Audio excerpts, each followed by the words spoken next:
ఈరోజు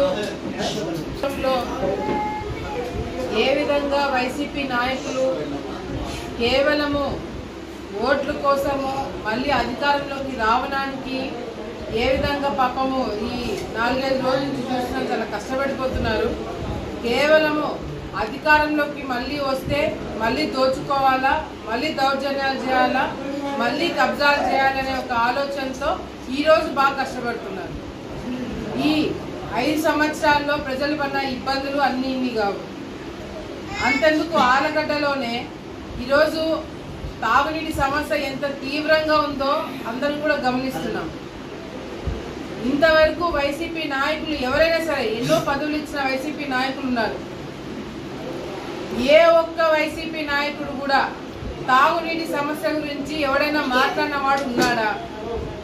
అసలు తాగునీటి సమస్యనే లేదనేటట్టుగా ఈరోజు వ్యవహరిస్తున్నారు.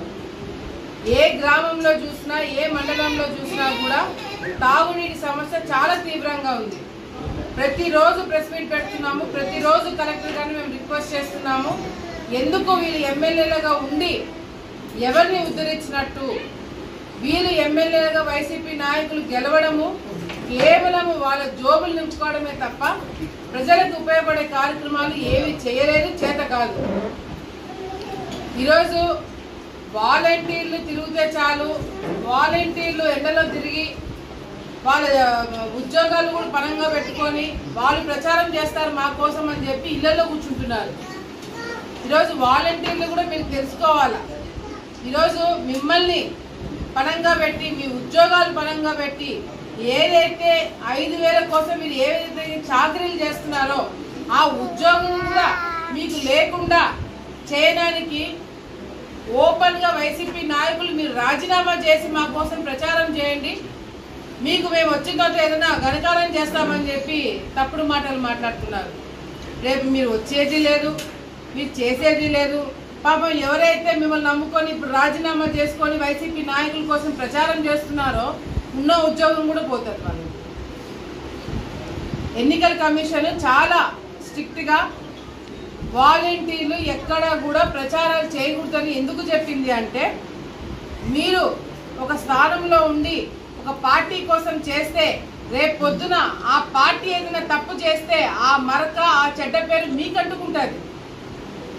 రేపు పొద్దున ప్రజలు మిమ్మల్ని వచ్చి పట్టుకుని అడుగుతారు, నువ్వేమో అట్లా చెప్తివి, వాలంటీర్లను నిన్న నమ్మితే మాకేంది అని చెప్పి మీళ్ళ కాడికి వస్తారు. అది గమనించండి.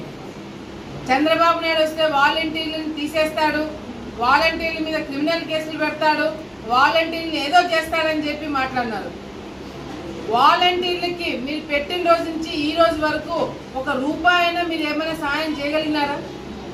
5,000 ఇచ్చామని చెప్పి మాట్లాడుతున్నారు. అదే 5,000 ఉద్యోగాలు, అదే మీరు ఇచ్చిన వాలంటీర్ పోస్టులు బయట వాళ్ళు ఉద్యోగాలు చేస్తుంటే ఎంత జీతాలు వచ్చేవి? డిగ్రీలు, ఇంజనీరింగ్లు, MBAలు చేసిన పిల్లలు వాళ్ళకి మీరు సరైన ఉద్యోగాలు ఇప్పించింటే కొన్ని వేల లక్షల రూపాయలు సంపాదించేవాళ్ళు. కానీ కేవలము ఏదో మీరు గవర్నమెంట్లో కలుపుతారనో, మీ జీతాలు పెంచుతారనో, ఏదో చేస్తారని నమ్మకంతో ఇంకా పాపం వాళ్ళు అట్లే కూర్చోన్నారు. చంద్రబాబు నాయుడు గారు చాలా క్లియర్గా చెప్పినారు, వాలంటీర్లు తీసేది లేదు. రేపు పొద్దున చంద్రబాబు నాయుడు గారు వచ్చిన తర్వాత అయినా సరే వాలంటీర్లు ఉంటారు. వాళ్ళ జీతాలు కూడా 5,000 నుంచి 10,000 రూపాయలు చేస్తామని చంద్రబాబు నాయుడు గారు అనౌన్స్ చేయడం జరిగింది. అంతేకాకుండా రేపు పొద్దున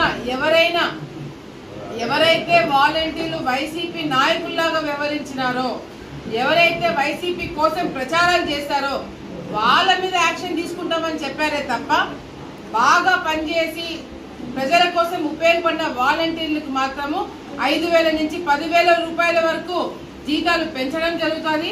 అంతేకాకుండా మీకు ఎటువంటి ఇబ్బంది లేకుండా చదువుకున్న పిల్లలు ఇంకా వేరే ఏదైనా ఉద్యోగాలు చేయాలన్నా కూడా ఫస్ట్ ప్రిఫరెన్స్ మీకు ఇచ్చి మీకు సరైన ఉద్యోగాలు పెట్టించే బాధ్యత కూడా మేము తీసుకుంటామని వాలంటీర్లకు అందరికీ చెప్తున్నాం. దయచేసి మీరు తప్పుదావ పట్టకండి.